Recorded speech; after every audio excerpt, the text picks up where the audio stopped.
Hey class, welcome to week 5 of professional business presentations. We're going over presentation fundamentals today. Really excited to dive into the content, so let's go ahead and get started.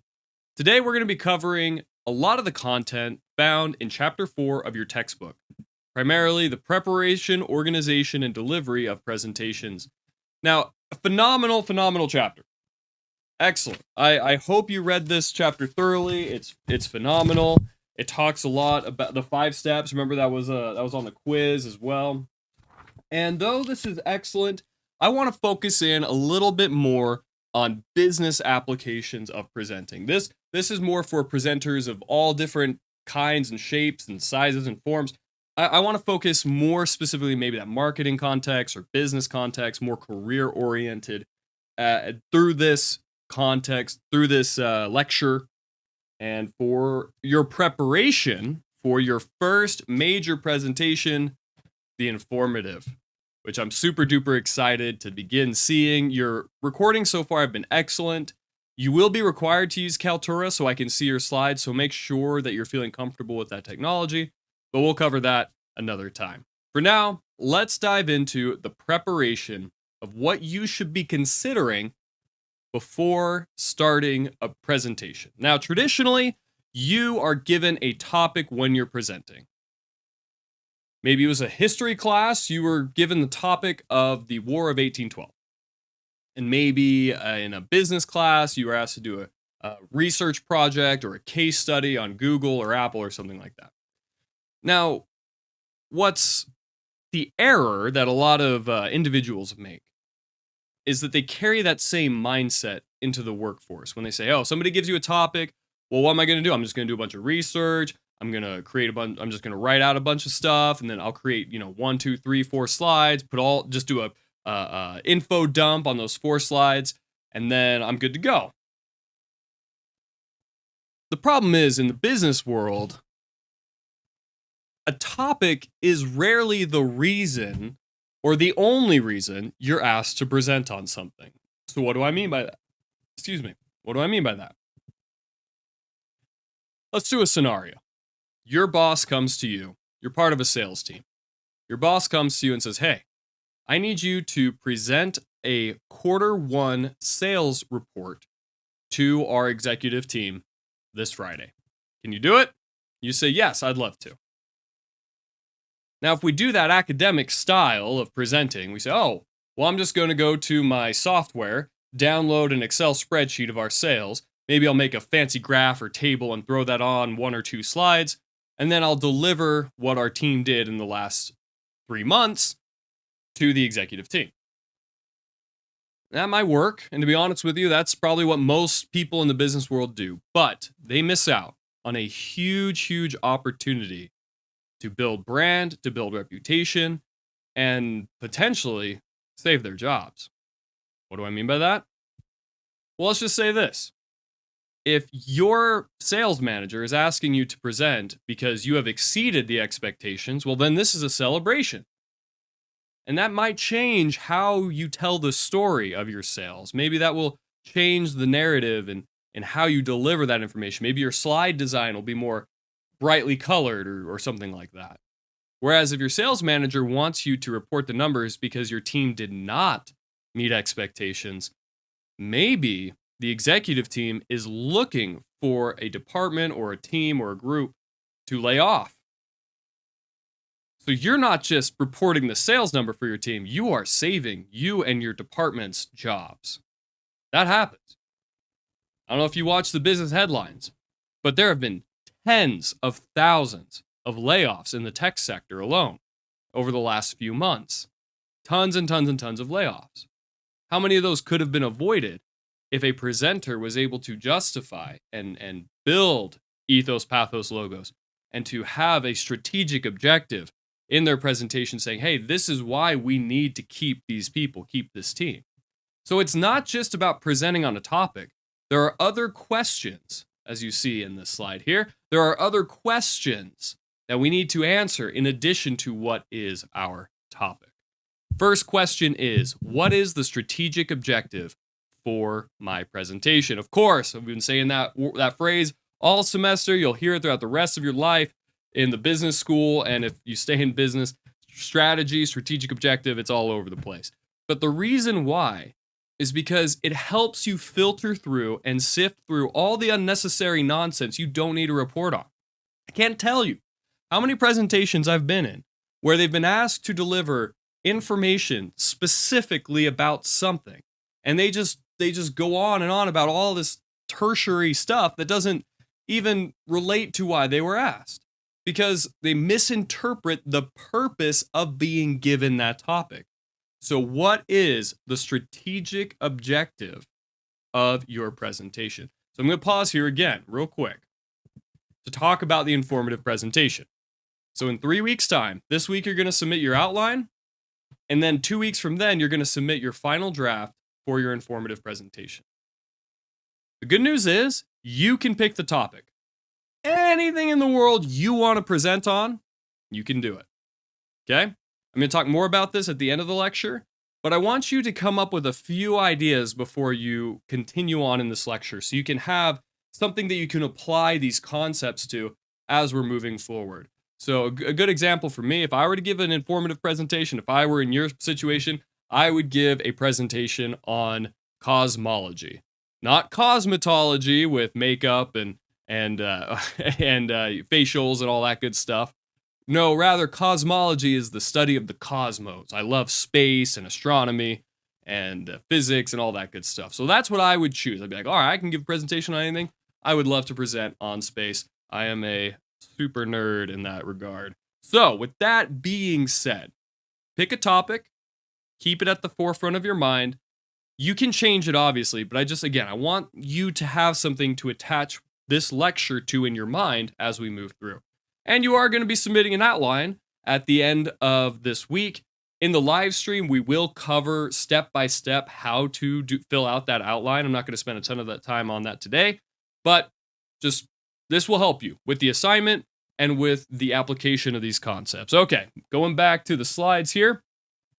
Identify a strategic objective. So going back to our scenario, my strategic objective is my team, from what I know about my sales team, is that we were kind of middle of the pack.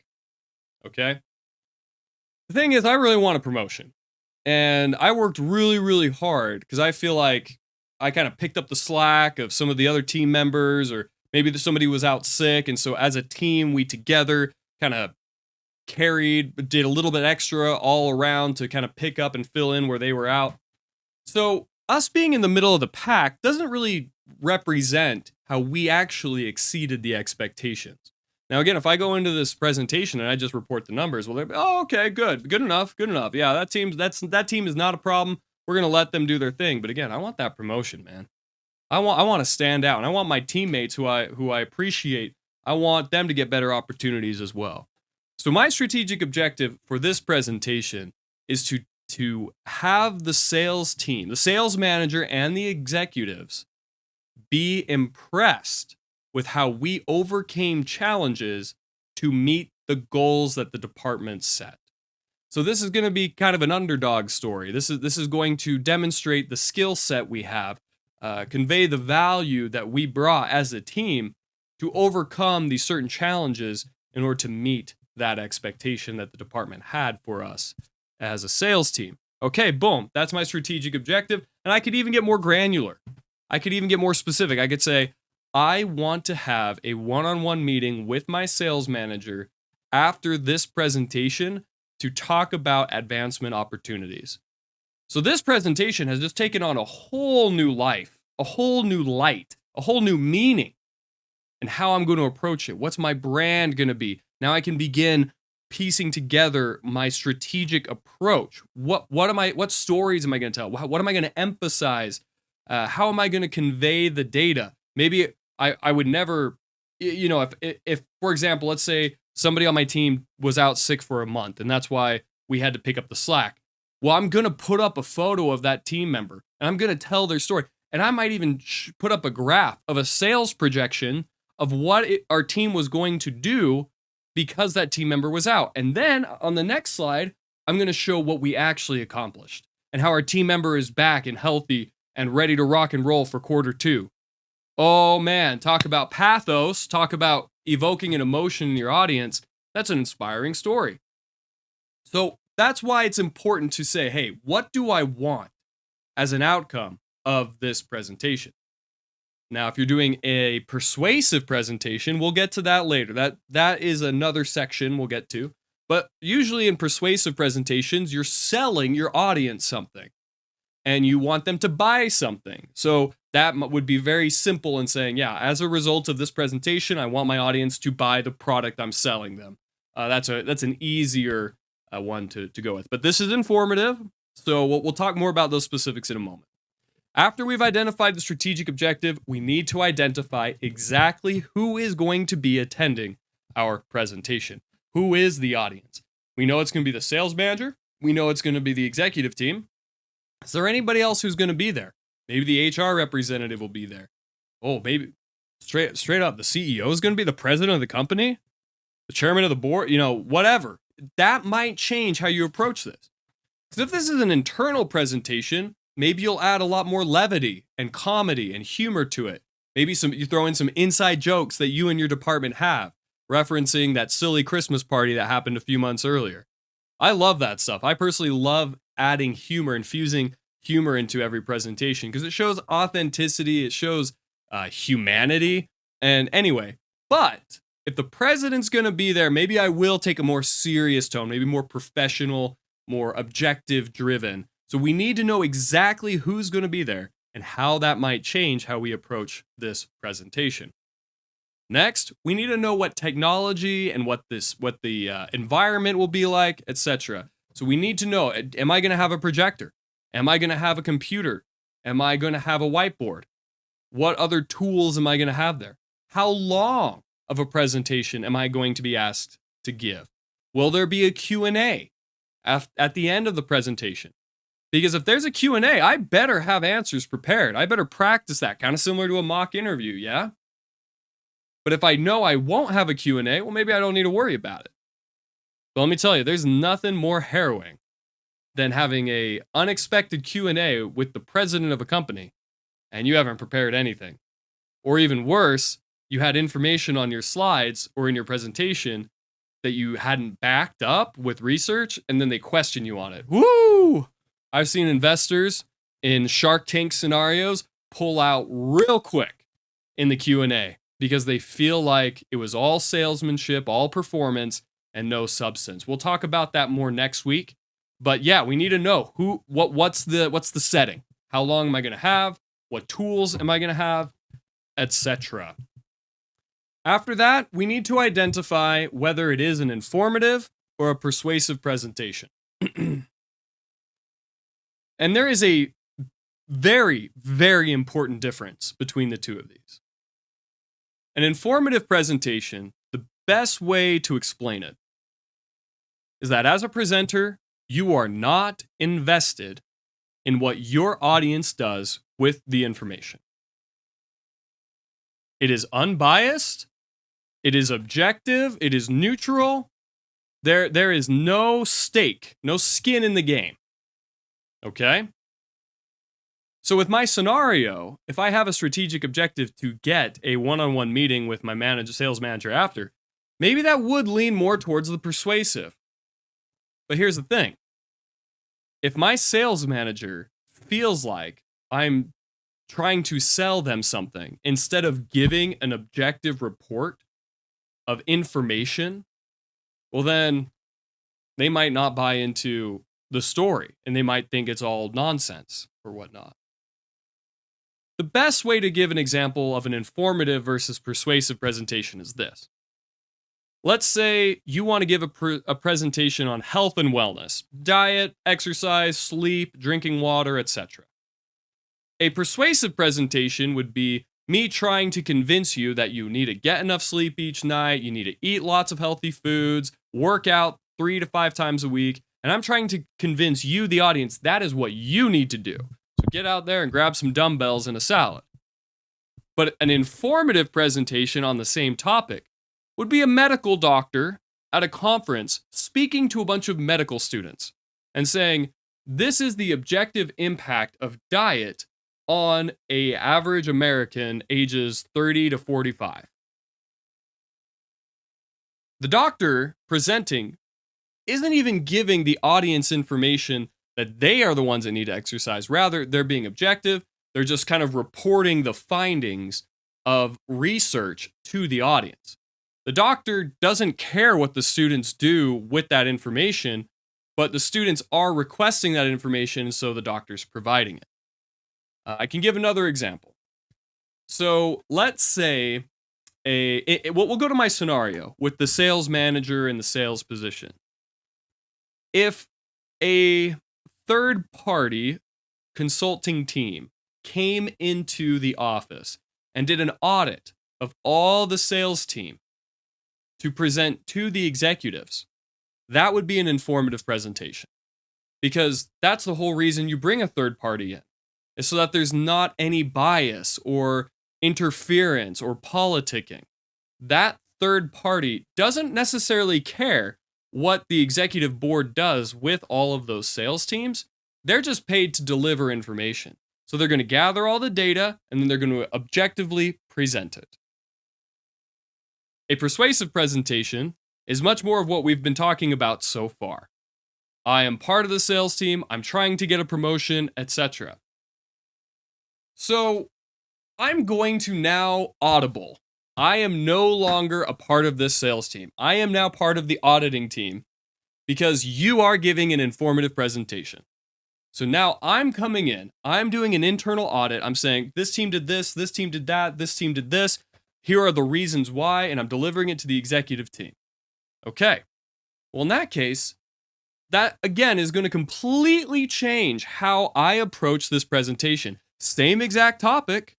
Are you seeing now how this preparation, asking all these extra questions, is such an important part of the process? Absolutely.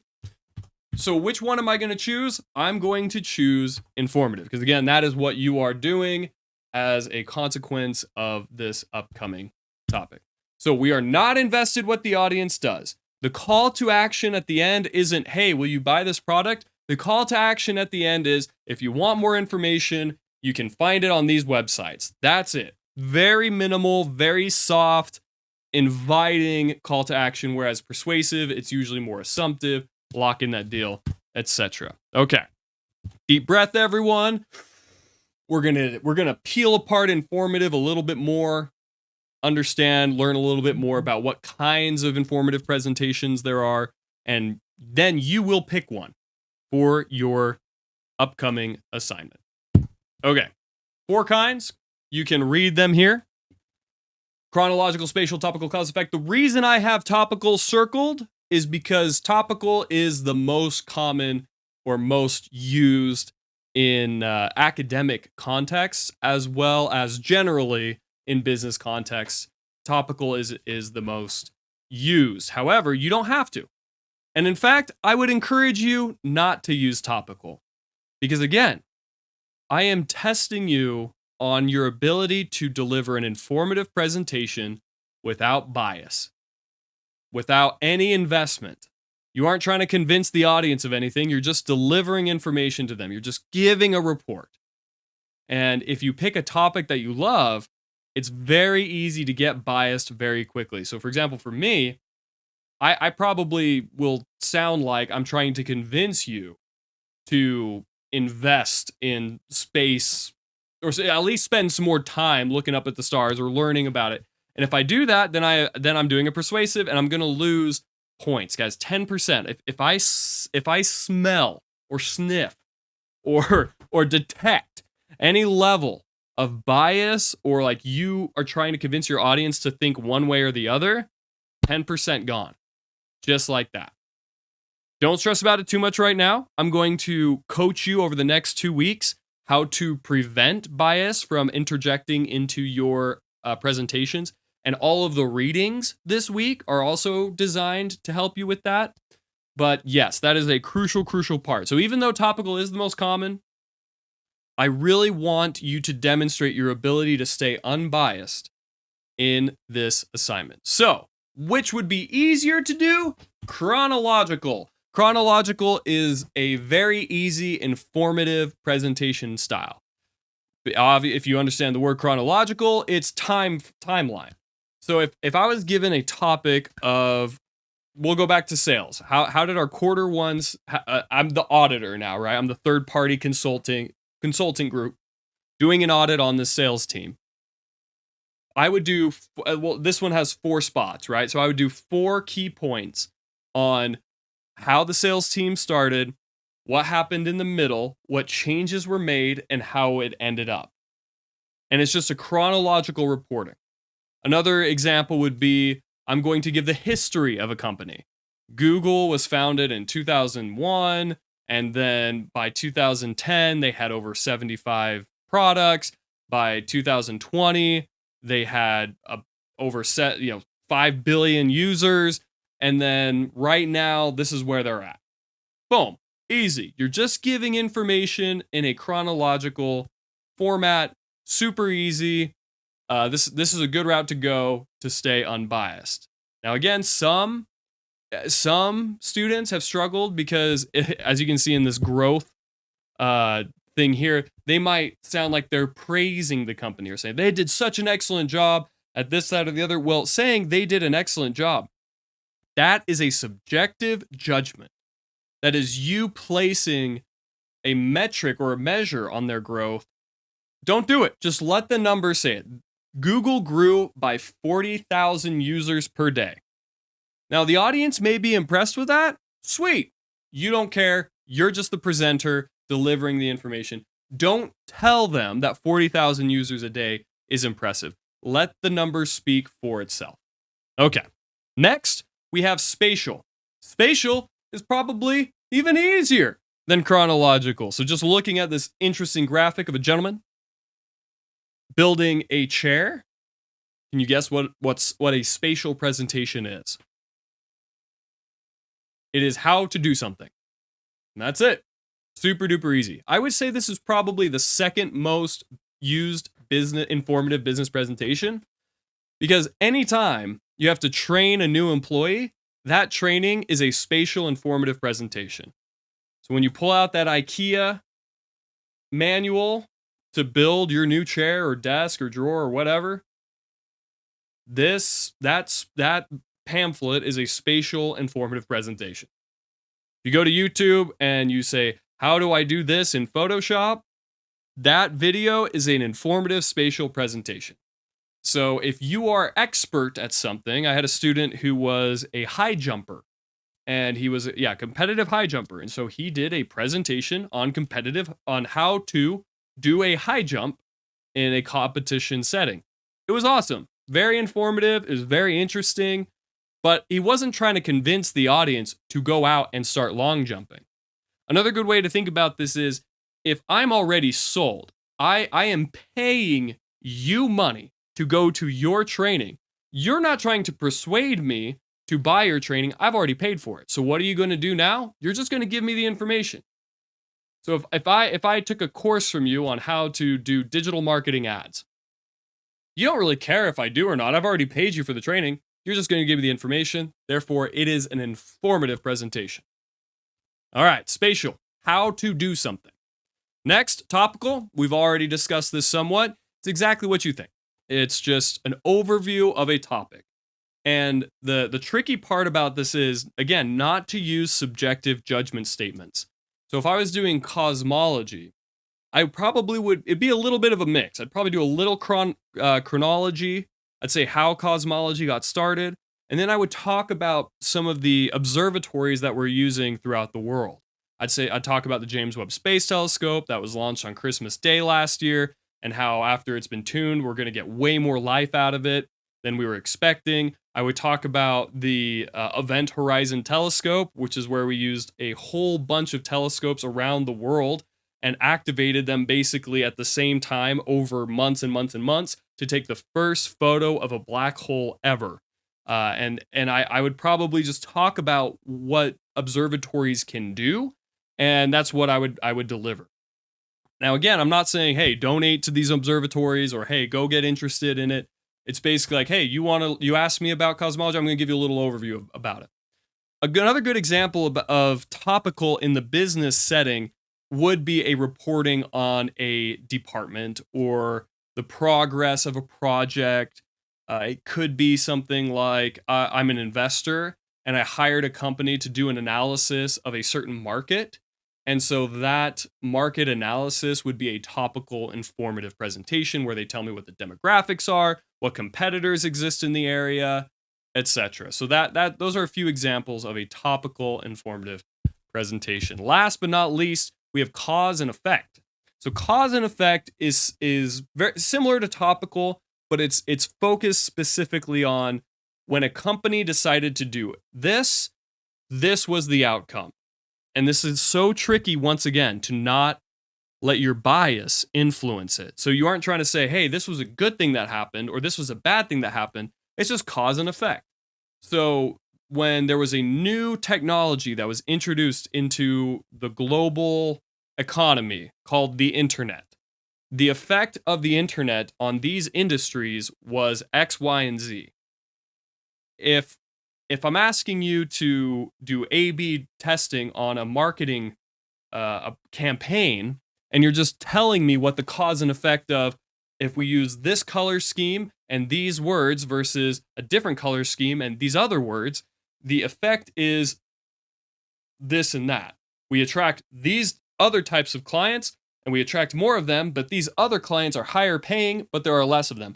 And so again, I'm not telling you what to do with that information. I'm just showing you the relationship between decisions and outcomes. So that would be a cause and effect. This one's a little trickier to do from a student perspective. I don't get a lot of cause and effects informative presentation. So if you want to take on the challenge, awesome. If not, totally understand. Again, most students probably pick topical, even though chronological and spatial are easier. Topical would be the best challenge because it is both what you're most familiar with, and it would be the most challenging because you would have to demonstrate your removal of bias. Okay? Also, keep in mind, I require a very stringent research, credible sources in your presentations. In fact, I would say that, in fact, hang on, talking head, we're going back to the talking head. I would say that in your body, those three key points, the main content of your presentation, I want 80% of that, roughly. That's a rough number, but about 80% of it is you sharing data, and then the other 20% is the narrative that ties all of it together, that your audience can understand what the data says. So again, going back to my cosmology, I would say the NASA from the US government launched a satellite, blah, blah, blah, blah, blah. And here is their results. In the last 50 years, the Global Cosmological Foundation announced that 50 new observatories are going online. And so I'm just sharing a bunch of facts with you, a bunch of data. And then I, at the end or throughout, am weaving the narrative. And the reason why we're launching these satellites and the reason why we're building these observatories is so that we can use infrared light capturing devices in order to see things that our eyes can't normally see. And justifications for that and more data about from the University of Pennsylvania, they say this, and this. And if we did have access to that, it could really expand our understanding of physics and just different things like that. So research heavy. I had a student who wanted to give a presentation on swimming with dolphins, I think. And I thought it was that's a super fun topic. That would be great to learn about. It's like the industry of swimming with dolphins. That would be super duper cool. But he couldn't find a lot of research. And next week, we'll dive a lot more into that, or 2 weeks from now, we'll dive into more of how to find really good research. But because he couldn't find enough research, he ended up switching topics. So just keep that in mind. Do you have access to good data for your topic? Okay, going back to here. Okay. Yeah, I'm not going to spend any time on persuasive. These are the 3 types of persuasive presentations. We will cover that in depth later on. Don't do it though. All right. Yeah. We'll dive into this in the live stream this week. I don't want to take too much time. Yeah, this is okay, I'll stop here. Ethos, pathos, and logos. Again, in your preparation, you want to think, okay, who ethos means character. And in this context, in this class, I say credibility, right? How are you relevant to the audience? And that's important. But what is the character that you are going to present? What part of your brand are you going to convey? And the pathos, I love this, with the smiley faces and stuff. What's the emotion that you are going to deliver this information with so that your audience mirrors you? And we'll talk about audience and body language and all that as well in the weeks to come. But that's an important. What do you want the audience to feel as a result of your presentation, as a result of this information? And then logos, again, that's data, that's research, and we're going to be really logos heavy. So make sure when you're preparing your topic, you've got you know that you're going to be able to find some good data on that. Moving on, we'll go over this in the live stream. Okay, this is the last thing we're going to talk about today, and then we'll wrap it up. These are the 5 most common types of business presentations. That bottom right one says memorize. I'm pulling myself off here so you can kind of see it a little bit better. There we go. Okay. Extemporaneous is what 95% of business presentations are, and that's why we focus on that method. And I'll explain what that means in a second. I'll introduce the other ones first. Impromptu is off the cuff. No preparation, no research done beforehand. This is you run into your boss at the water cooler and they ask you about how your sales team did last month. That is probably the second most common, but hopefully you can avoid those because having preparation is extremely helpful because then you can choose a strategic objective, etc. Okay? Combination, you know what that means. It's a mix of these. Manuscript is when you are physically holding something or you have a teleprompter and you are just reading word for word. So when the president gives a speech, generally it's a manuscript. A speech writer has written it and it's on a teleprompter and they're just reading it off. That is not common in business. It's frowned upon even at conferences where they have tons of time. If you're reading off flashcards or you're using a teleprompter, this is much more for, I don't know, like political speeches, I think is probably the most common.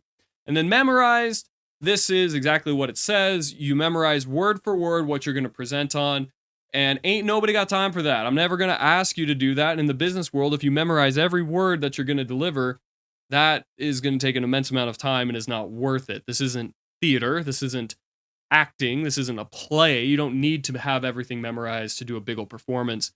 And what's bad about manuscript and memorized is you lose that authenticity. You lose a lot of that true character and your brand when you are just reading word for word. So you are not allowed to use notes in your presentations for this class. It has to be extemporaneous. So what is extemporaneous? It's exactly what we're doing. We're creating an outline. We are creating visual aids such as PowerPoint slides, similar to how I'm doing now. And then you have a good idea of what you're going to say and you rehearse it and you practice it, but it's not memorized. Okay?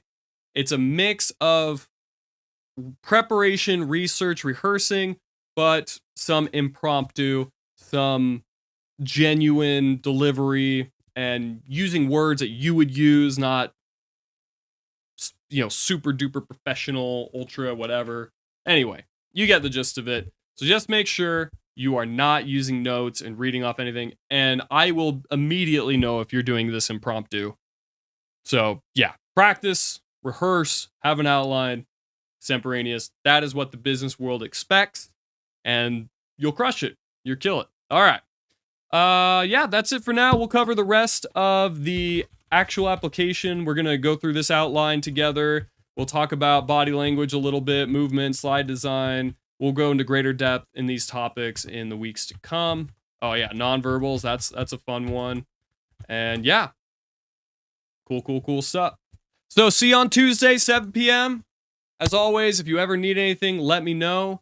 Today, we talked about the primary fundamentals of preparing for a presentation. Asking yourself these other questions that are important. What's my strategic objective?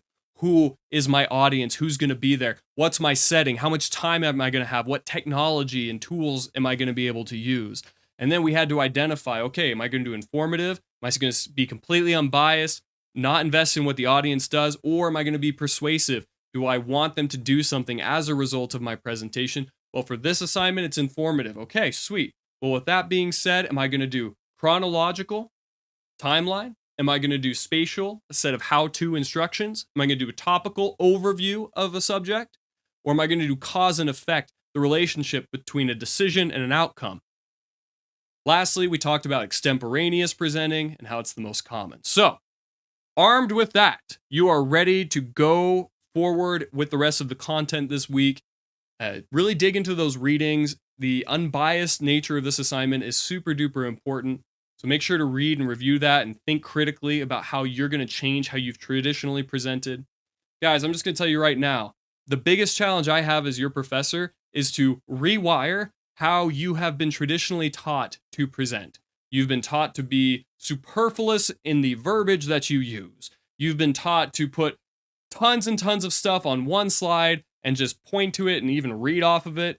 You've been taught to basically memorize it or impromptu. I don't know. There's a whole litany of academic style presenting that I have to try and help you break away from and see this is efficient, this is effective, it's strategic, it is just way better all around. And honestly, at the end of the day, it's easier once you get the hang of it. So with that being said, good luck. See you on the live stream. And if, as always, as I mentioned before, please reach out with any questions.